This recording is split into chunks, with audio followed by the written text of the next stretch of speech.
Olá, eu sou o professor Gabriel Tebaldi e nessa apresentação nós analisaremos a imagem da mulher em relação aos jograis e trovadores no livro da Contemplação em Deus de Ramon Llull.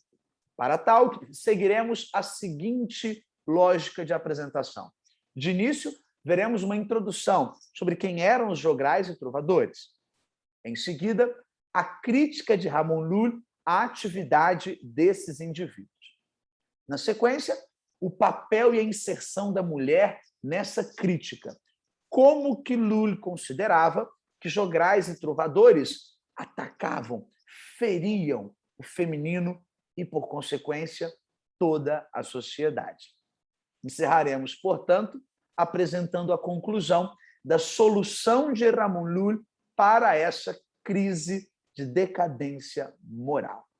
Vamos, então, começar recordando que jograis eram aqueles indivíduos vilões, ou seja, sem origem nobre, que atuavam nas praças, nos palácios, normalmente com músicas, mímicas, acrobacias e literatura. Já os trovadores possuíam uma origem normalmente vinda da nobreza, indivíduos mais cultos, que recorriam a instrumentos musicais e à literatura.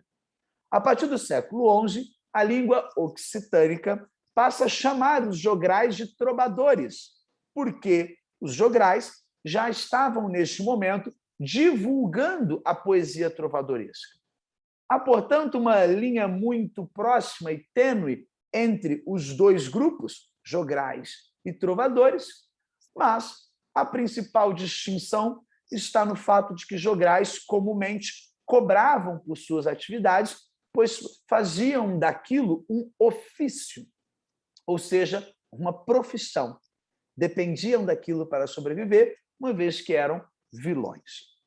Pois bem, Ramon Llull, em sua juventude e início de vida adulta, atuou como jogral. Porém, após a sua conversão ao cristianismo, ele passa, então, a ter uma visão diferente da atividade destes grupos.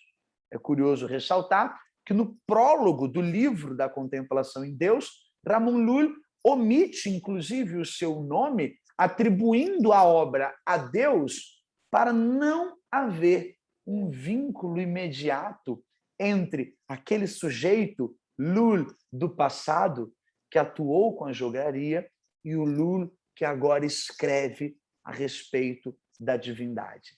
Portanto, feita essa introdução de quem eram os jograis e de quem eram os trovadores, sabendo também que Llull havia atuado neste ofício, nós podemos chegar à nossa primeira análise da obra.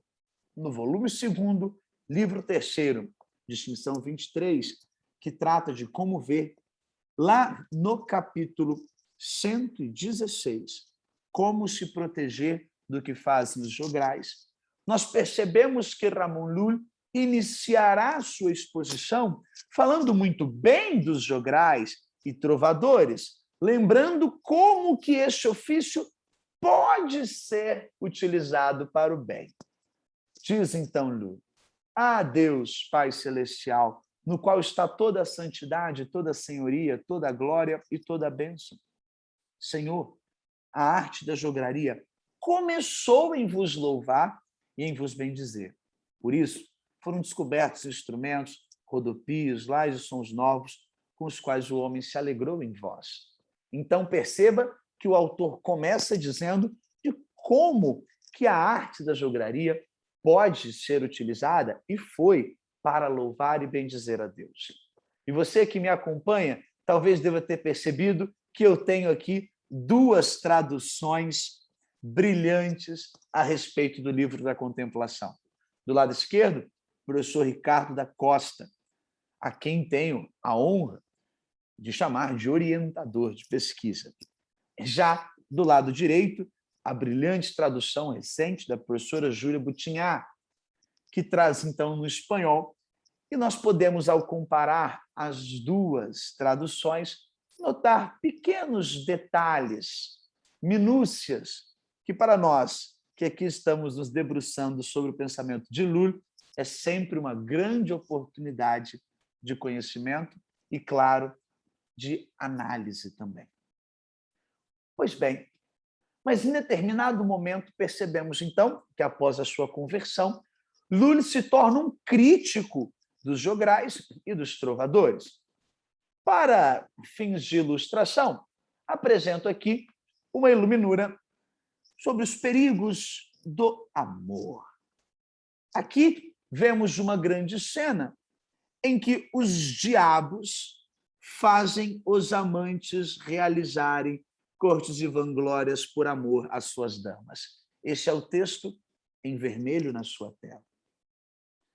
Em uma longa mesa, 7 personagens, 2 reis, 3 damas e 2 cavaleiros, conversam animadamente.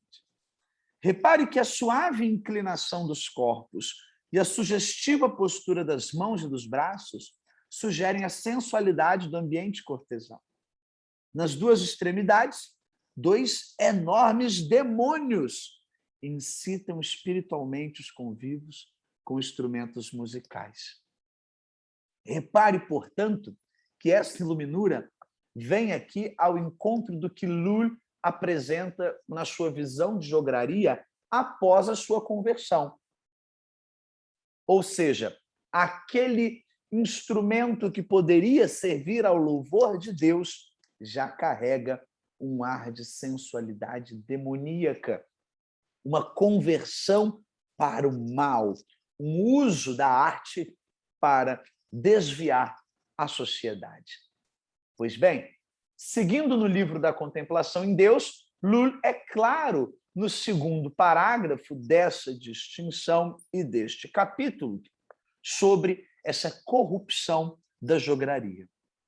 Veja, mas conforme vemos agora, Senhor, em nosso tempo, toda a arte da jogaria mudou, pois os homens que aprendem a soar instrumentos, a bailar e a compor, não cantam, não soam os instrumentos, nem fazem versos e canções, a não ser sobre a luxúria e as vaidades deste mundo.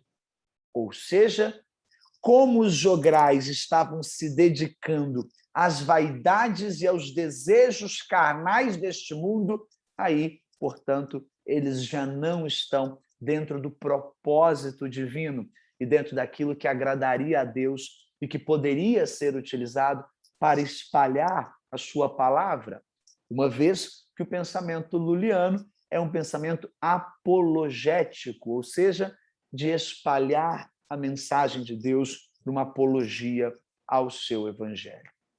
Pois bem, as críticas, portanto, de Lully aos jograis e trovadores são estas.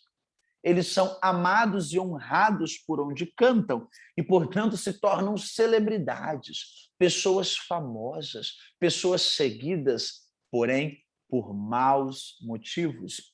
Como levam a sua arte para a sensualidade e para os desejos do corpo, eles acabam fazendo com que a bondade de Deus seja esquecida.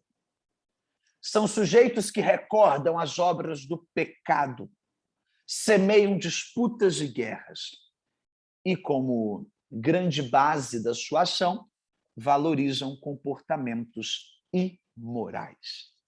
Ou seja, levam a sociedade à corrupção, cultivam o que há de pior e atrapalham a plena convivência, pois estimulam conflitos.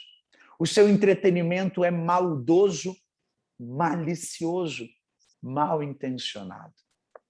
E nessa crítica, então, é que Lully chega ao impacto que os jograis executam e exercem nas mulheres.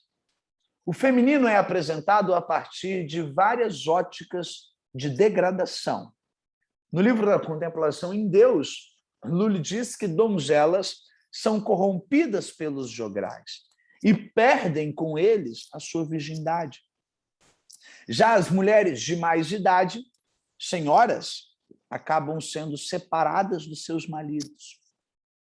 As mulheres passam a sofrer com o orgulho e a deslealdade de seus esposos, porque estes também são corrompidos e estimulados a terem uma postura que não era cristã ou adequada junto às suas mulheres. uma postura de orgulho, de deslealdade, de traição, pois também são estimulados ao ato da sexualidade desenfreada, aos instintos do corpo. O coração da mulher é movido, diz Lu literalmente, à putaria em meio aos jograis e às suas canções. Estimula-se, portanto, toda uma falsidade em meio à sociedade, pois os indivíduos que praticam todas essas imoralidades precisam dissimular um comportamento moral para viver em família, em grupo. Ou seja, além de corromper o corpo social, a jograria também trazia uma dissimulação e uma falsidade daqueles que tentavam manter uma aparência de sociedade estável. Vamos analisar isso, portanto, no livro da Contemplação em Deus. É no 7º parágrafo que o autor afirma: Eternal Senhor, no qual terminam todas as glórias, todas as nobrezas e todas as virtudes. Vemos que, pelo que os jograus fazem e dizem, acontecem disputas, guerras e discórdias entre príncipes, cavaleiros e o povo. Por causa dos jograis, as senhoras são separadas de seus maridos, as donzelas corrompidas e sujas, e os homens se tornam altivos e orgulhosos, mal agradecidos e desleais.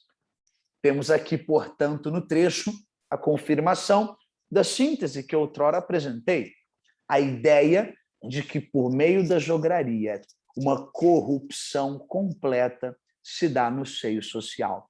E esta corrupção atinge as mulheres e, por consequência, suas famílias.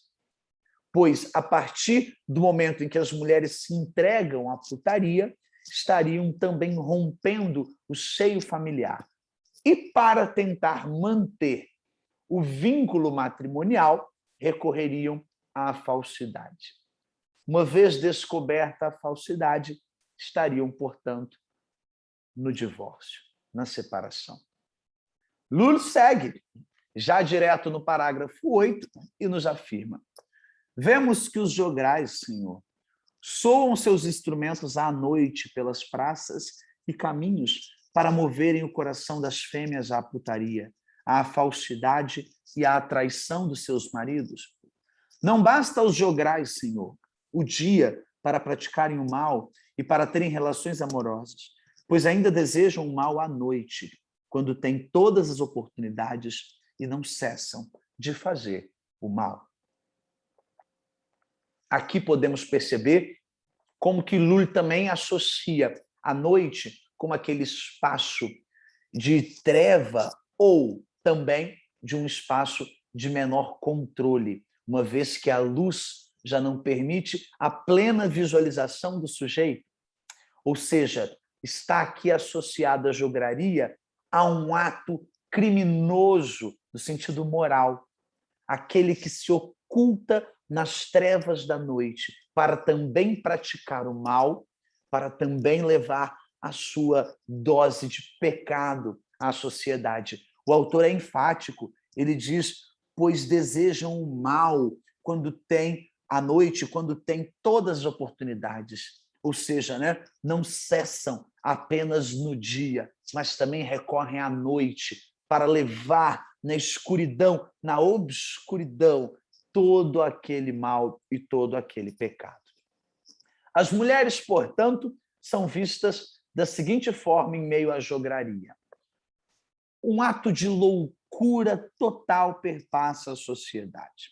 Para Lully, a jograria é um ato de loucura, pois, em nome do enriquecimento pessoal, os jograis estão dispostos a condenar toda a sociedade à desagregação.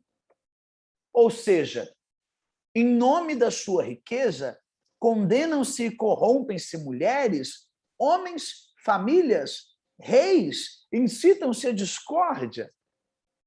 Só pode, portanto, para Lully, a jograria ser um ato de loucura, pois quem, em sã consciência, condenaria toda a sociedade a essa perdição em nome apenas de si próprio. E aqui Lully coloca um lamento a Deus. Como pode, Senhor, essa condenação da coletividade e do corpo santo em nome do enriquecimento pessoal? E como sugestão, Lully diz que os verdadeiros jograis devem louvar, amar e servir a Deus. Ou seja, há uma salvação.